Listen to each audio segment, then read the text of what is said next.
Racikan berita. Bismillahirrahmanirrahim. Assalamualaikum warahmatullahi wabarakatuh. Puji syukur kita panjatkan kehadirat Allah Subhanahu wa taala. Salawat beriring salam semoga terlimpah curahkan kepada baginda Nabi kita Nabi Muhammad sallallahu alaihi wasallam. Terima kasih kepada rekan-rekan media yang sudah memenuhi undangan kami, dan hari ini kami sengaja mengadakan konferensi pers terkait statement dari Presiden ke-7 Saudara Joko Widodo yang beberapa waktu yang lalu kembali mengulik soal tuduhan adanya orang besar atau adanya orang yang membackingi perjuangan membongkar kasus ijazah palsu ini. Dan hari ini memang kami menyengaja dalam bentuk somasi terbuka, karena sebelumnya sebenarnya di tanggal 31 Juli 2025 yang lalu kami telah mengirimkan somasi langsung melalui pos begitu, dan ditujukan kepada Saudara Joko Widodo di Solo, juga ditembuskan kepada sejumlah lembaga negara. Yang pada pokoknya saat itu kami meminta kepada Saudara Joko Widodo untuk menghentikan tuduhannya, sebab kalau tetap dilakukan maka saat itu kami sudah sampaikan akan melakukan upaya hukum baik secara pidana maupun perdata. Dan peristiwa itu terjadi 31 Juli yang merujuk kepada statement Saudara Jokowi di Solo di kediamannya pada 14 Juli 2025 yang lalu. Saat itu Jokowi menyatakan perasaan politiknya ada orang besar di balik kasus ini, sehingga menurutnya kasus ini tidak pernah selesai begitu. Dan saat itu kita tahu ada sejumlah pendukung Joko Widodo yang memberikan indikator yang dimaksud orang besar atau orang yang membackingi saat itu adalah dengan indikator biru begitu. Dan kemudian kita tahu bahwa Partai Demokrat akhirnya memberikan klarifikasi secara terbuka bahwa Partai Demokrat bukanlah orang yang ada di belakang isu ijazah palsu atau di belakang perjuangan ijazah palsu begitu. Dan saat itu juga kami sudah menyampaikan bahwa klien kami baik Roy Suryo, Rizwan Sianipan, Rizal Fadila dan yang lainnya menegaskan bahwa saat itu kami menegaskan berjuang semata-mata demi bangsa Indonesia, demi mengungkap legasi tentang sejarah bangsa agar tidak ada lagi warisan sejarah yang penuh dengan kotoran begitu, aib bagi generasi selanjutnya. Namun ternyata beberapa waktu yang lalu Saudara Joko Widodo mengulanginya kembali. Saudara Joko Widodo dalam pernyataannya menyebutkan bahwa kasus ini bertahan sampai 4 tahun mustahil kalau tidak ada yang membackingi. Itu yang menjadi statement Saudara Joko Widodo. Lalu statement inilah yang hari ini kami berikan respon dalam bentuk somasi kedua terbuka kepada Presiden ke-7 Republik Indonesia. Siapa yang mendalilkan, dia harus membuktikan. Saudara Joko Widodo harus membuktikan tuduhan adanya backing orang besar di balik kasus ijazah palsu atau segera meminta maaf di hadapan publik. Kami juga perlu tambahkan bahwa kasus ini sebenarnya sederhana, simple. Jadi yang menyebabkan kasus ini terus bergulir itu bukan karena ada atau orang besar yang membackingi kasus ini, tapi lebih kepada karena Saudara Joko Widodo tidak kunjung menunjukkan ijazah yang menurutnya asli kepada publik. Sebenarnya kalau Saudara Joko Widodo segera dan serta-merta menunjukkan ijazahnya di hadapan publik, selesai. Atau yang kedua, Saudara Joko Widodo selalu menyampaikan kepada para pengkritik ijazah ini dengan ada giur siapa yang mendalilkan, dia yang harus membuktikan. Dan saat itu sudah ada upaya untuk membuktikan lewat pengadilan. Namun ternyata dalam proses pengadilan, baik yang sifatnya perdata maupun pidana, itu kesemuanya belum masuk pokok perkara. Sehingga pihak-pihak yang menggugat Saudara Joko Widodo tidak dapat membuktikan di pengadilan karena berhenti di tengah jalan. Sementara saudara Joko Widodo juga tidak dapat membuktikan atau setidaknya menunjukkan ijazahnya itu di muka pengadilan karena proses persidangannya belum sampai pada materi pokok perkara. Jadi rata-rata semuanya di NU atau dinyatakan tidak dapat diterima karena pertimbangan majelis hakim semuanya menyatakan majelis hakim atau pengadilan tidak berwenang mengadili perkara. Itu yang terjadi di Pengadilan Negeri Jakarta Pusat, Pengadilan Negeri Surakarta, termasuk Pengadilan Negeri Sleman. Misalnya saya tegaskan di perkara yang pertama, ini gugatan yang paling awal itu disampaikan oleh Saudara Bambang Trimulyono dengan nomor perkara 592 garing PDTG garing 2022 garing PNJ KTPST. Ini dicabut oleh Saudara Bambang Trimulyono karena saat itu kemudian Saudara Bambang Trimulyono ditangkap oleh Direktorat Tindak Pidana Cyber Barreskrim Mabes Polri.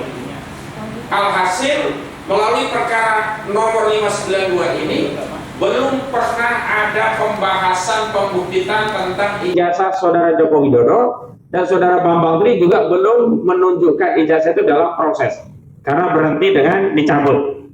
Ini adalah sequel yang paling awal kasus ijazah palsu yang masuk ke pengadilan.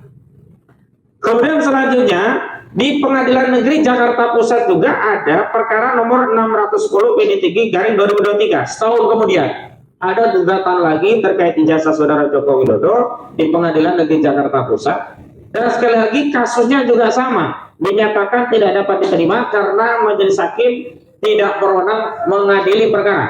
Mari langsung geser ke sini, silakan, selamat datang. Iya, monggo geser ya.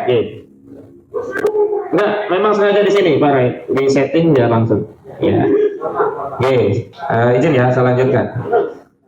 Jadi melalui perkara 610 ini juga belum pernah ijazah saudara Joko Widodo ditunjukkan di pengadilan. Karena ijazah ini belum pernah ditunjukkan pengadilan, itu pula yang memicu ada gugatan-gugatan lainnya.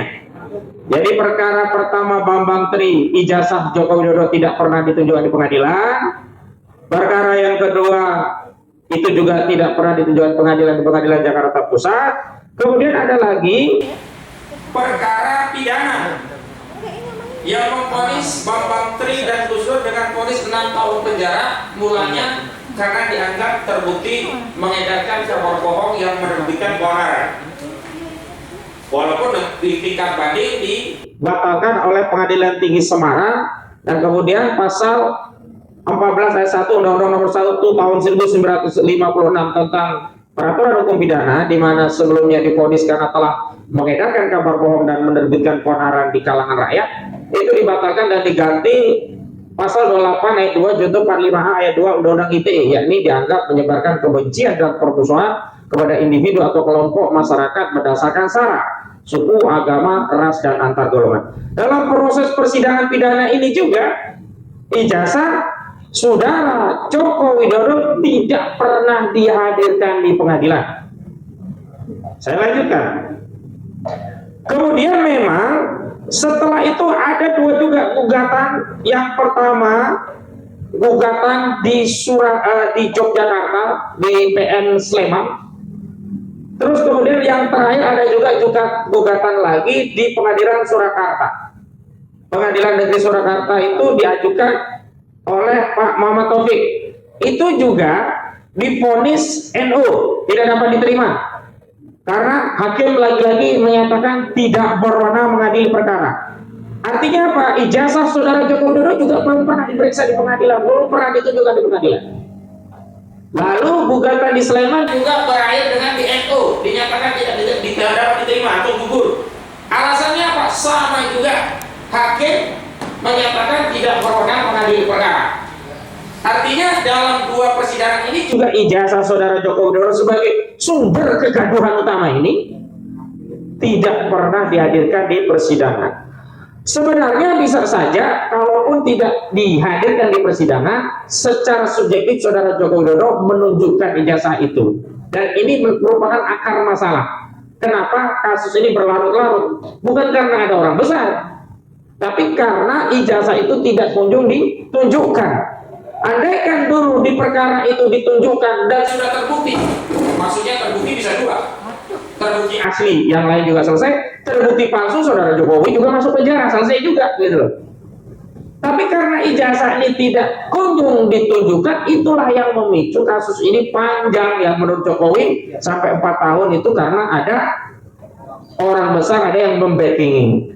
Dan lagi-lagi saya membatasi pandangan khusus pada Jokowi, jadi kami ini tidak sedang mempersoalkan ijazah yang lainnya.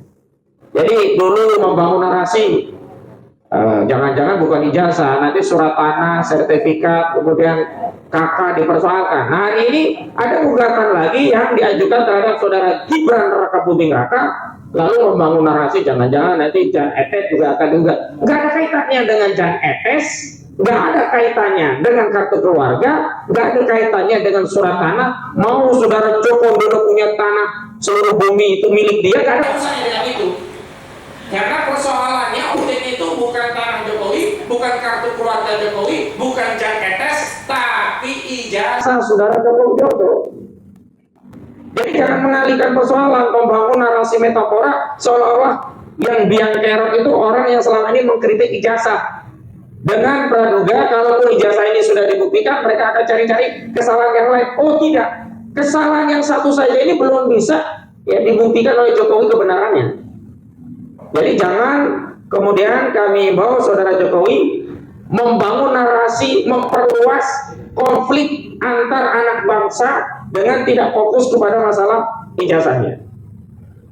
Lalu kami tegaskan, kan memang latar belakang saudara Jokowi kembali mengulangi narasi ada yang membackingi, ada orang besar, itu kan ada dua ya latar belakangnya. Pertama karena ada gugatan perbuatan melawan hukum terhadap saudara Gibran Raka Buming Raka yang saat ini Wakil Presiden Republik Indonesia di Pengadilan Negeri Jakarta Pusat. Yang kedua ada gugatan lagi yang bentuknya adalah citizen lawsuit yang diajukan di Pengadilan Surakarta, yaitu gugatan untuk kepentingan publik terhadap apa saudara Joko Widodo yang pokok masalahnya juga sama, terkait ijazah. Kami ingin menegaskan bahwa itu juga bukan karena orang besar, tetapi karena ada norma yang dilanggar, maka setiap warga negara berkesamaan kedudukannya, siapapun bisa menggugat, mau Jokowi, mau Gibran, semuanya itu sah, legal, konstitusional untuk digugat. Buktinya pengadilan menerima dan memberikan nomor perkara. Nah kalau terkait ijazah Gibran, kami tidak masuk pokok perkaranya, tetapi dari sisi norma kami ingin tegaskan agar tidak ada fitnah baik kepada kami maupun kepada anak bangsa yang lainnya, bahwa upaya hukum menggugat di pengadilan itu adalah hal yang wajar biasa saja, tidak perlu kemudian baper karena ada orang besar, tidak perlu juga latah bolak-balik sebut ada orang besar, tidak.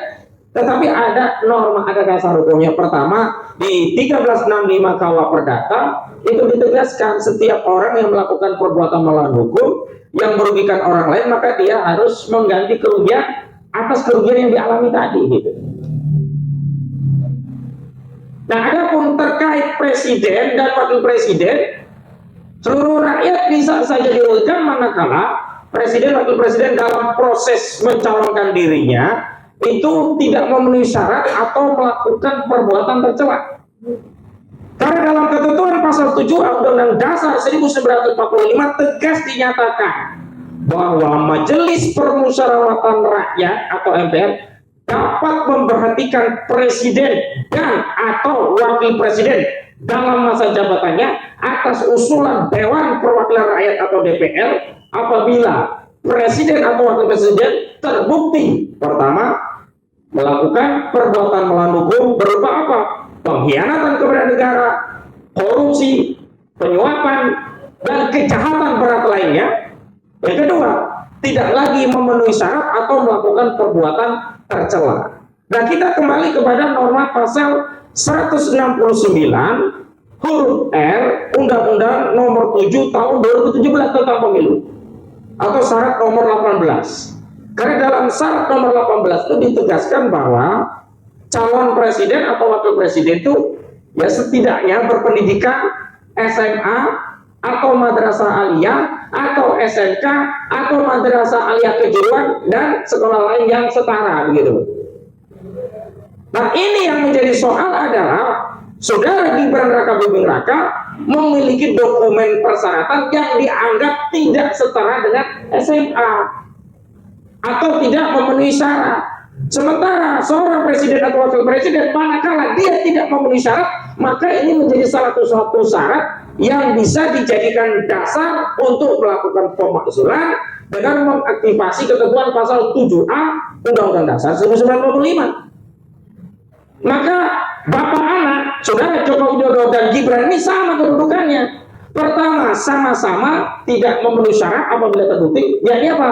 Saudara Joko Widodo apabila terbukti ijazahnya palsu, maka dia tidak memenuhi syarat, dia harus dimakzulkan. Tapi presiden sudah tidak menjabat lagi. Berarti fokusnya kepada pasal 263 KUHP tentang dugaan pemalsuan dokumen. Ancaman pidananya 6 tahun penjara. Sementara Saudara Gibran Raka Buming Raka ini dia tidak memenuhi syarat. Kenapa? Ijazahnya tidak sederajat dengan SMA atau tidak setara atau tidak memenuhi kualifikasi untuk bisa mencalonkan diri. Yang kedua, ini juga merupakan perbuatan tercela. Kenapa? Seseorang mencalonkan diri menjadi presiden dengan ijazah palsu itu kira-kira perbuatan mulia atau tercela? Seseorang yang pakai ijazah yang sebenarnya tidak setara SMA tapi tetap bisa nyalon jadi calon wakil presiden, itu mulia atau tercela? Artinya terjadi kumulasi alasan yang bisa dijadikan dasar untuk melakukan pemakzulan, yakni pertama karena tidak lagi memenuhi syarat, yang kedua karena melakukan perbuatan tercela. Sebenarnya kita masyarakat ini ya tidak perlu sibuk membuat gugatan perbuatan melakukan melalui pengadilan sepanjang wakil kita yang namanya DPR itu menjalankan fungsinya. Kasus ijazah palsu ini menjadi panjang juga diantaranya karena lembaga-lembaga negara ini tidak bekerja sesuai dengan fungsinya. Misalnya dugaan pemalsuan ijazah Saudara Joko Widodo atau dugaan ijazah palsu sempat kami bawa ke Ketua DPR RI saat itu Puan Maharani. Di sebuah komunikasi publik wawancara menyatakan ya kalau ada bukti silahkan bawa ke DPR. Begitu kami mau bawa ke DPR, kami malah diusir oleh Panda. Terjadi dorong-dorongan saat itu. Artinya kalau saat itu DPR bekerja sesuai kewenangannya, gulirkan hak angket, melakukan penyelidikan. Kalau DPR saat itu punya kewenangan manggil presiden, saudara presiden datang ke DPR, aku mendengar rakyat sudah membicarakan ijazahmu. Katanya rakyat mau mengatakan ijazahmu palsu, tolong tunjukkan ijazahmu. Tunjukkan asli, selesai. Tapi kalau saat itu ditunjukkan ternyata palsu, majukan saat itu, selesai juga. Jadi bukan karena ada orang besar, karena ijazah ini nggak pernah dimunculkan. Jadi janganlah buruk muka cermin dibelah. Buruk kelakuan Saudara Joko Widodo, kami yang dipecah belah, kami yang dituduh ada orang besar. Nanti Pak Roy bisa menceritakan ada tidak orang besar. Saya kuasa hukum tersinggung, apalagi prinsipal. Nanti Bang Rizal Fadila sebagai aktivis juga bercerita, ada nggak orang besar? Setahu saya Bang Rizal nggak gede-gede amat, biasa aja gitu. Nah ini yang perlu kami sampaikan agar apa? Kita ini sebenarnya sedang mendidik ya masyarakat kita, rakyat kita untuk bertindak sebagai orang yang punya narasi kebangsaan, orang yang punya sikap negarawan, yang jujur, tidak ada dusta, tidak membuat narasi yang menuduh.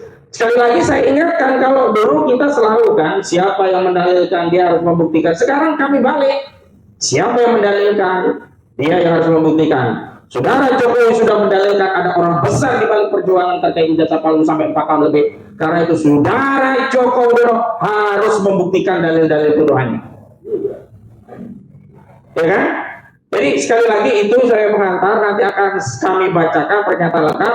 Setelah itu nanti ada beberapa pandangan dari Pak Roy, Pak Rizal Fadila juga yang lainnya berkaitan dengan respon kami terhadap kasus ini. Dan memang mohon maaf mungkin kita nanti akan batasi maksimal pukul 5 karena memang ada akad lain terkait ruangan begitu ya. Baik, saya akan bacakan. Bismillahirrahmanirrahim. Somasi kedua terbuka kepada Presiden ke-7 Republik Indonesia. Siapa yang mendalilkan dia harus membuktikan. Saudara Jokowi harus membuktikan tuduhan ada backing orang besar di balik kasus ijazah palsu atau segera meminta maaf di hadapan publik. Sebagaimana diketahui, Presiden ke-7 Republik Indonesia, Saudara Joko Widodo, secara terbuka menyebut ada sosok yang membackingi kasus ijazah palsu yang membelit dirinya. Ia berdalih, kasus ini tidak akan bernapas panjang bergulir lama hingga 4 tahun jika tidak ada yang membackup pada 12 September yang lalu. Pernyataan ini merupakan repetisi tuduhan yang pertama kali pernah disampaikan Jokowi di Solo pada 14 Juli 2025 yang lalu, yang juga telah menuduh ada orang besar di balik kasus ijazah palsu Jokowi. Berkenaan dengan hal itu, kami, tim advokasi anti kriminalisasi akademisi dan aktivis, selaku kuasa hukum Roy Suryo dan kawan-kawan, menyampaikan bantahan sekaligus mensomer Saudara Joko Widodo dengan dalil-dalil dan tuntutan sebagai berikut. Pertama, berlarutnya kasus ijazah palsu Jokowi hingga bertahun-tahun bukanlah karena ada orang besar yang membacking.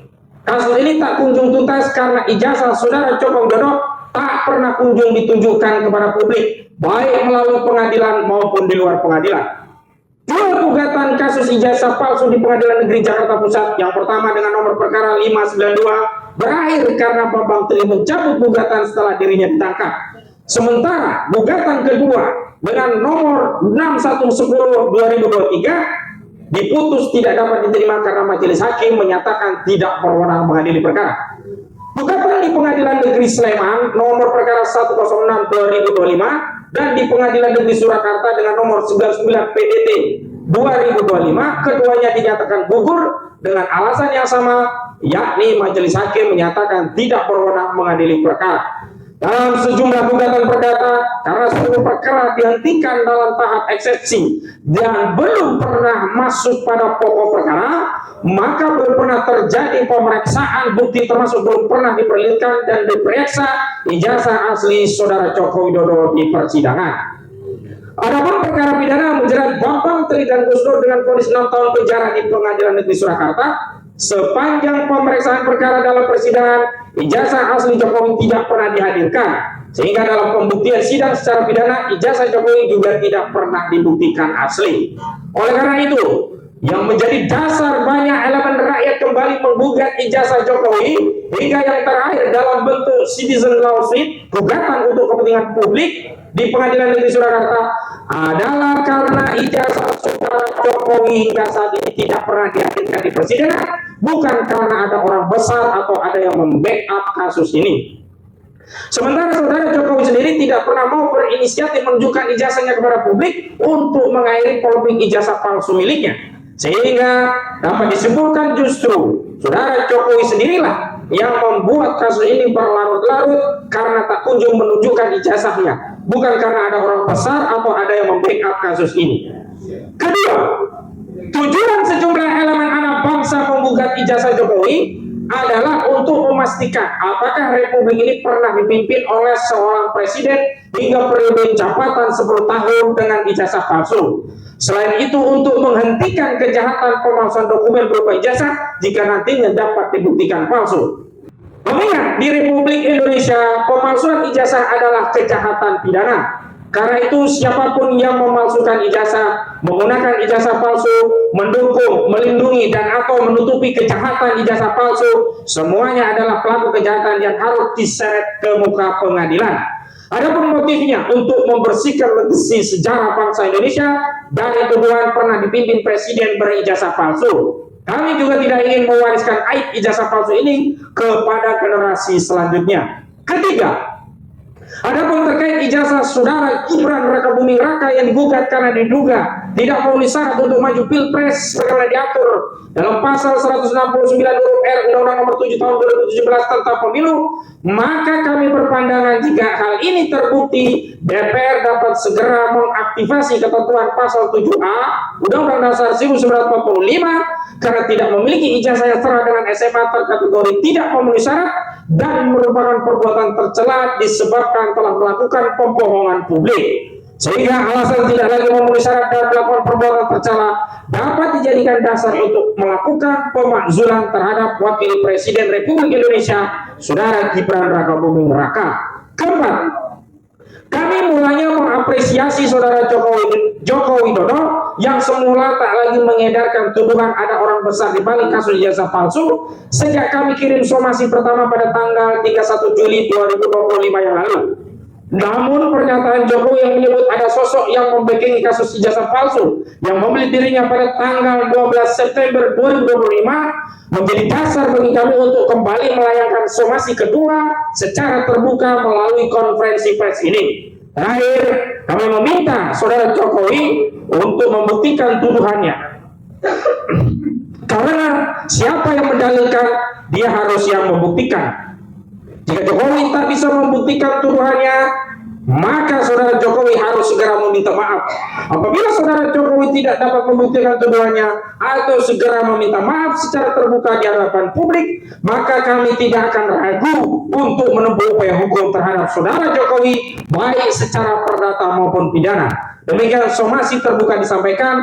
Jakarta 17 September 2025. Tim Advokasi Anti Kriminalisasi Akademisi dan Aktivis, tertanda Petrus Agustinus SH Koordinator Litigasi, Ahmad Kojedudin SH Koordinator Non Litigasi.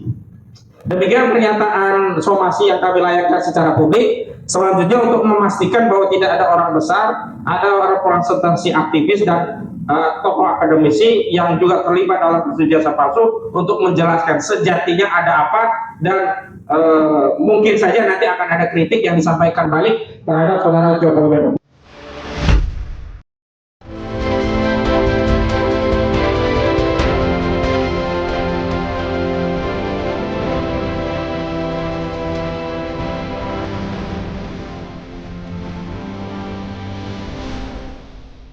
Racikan Berita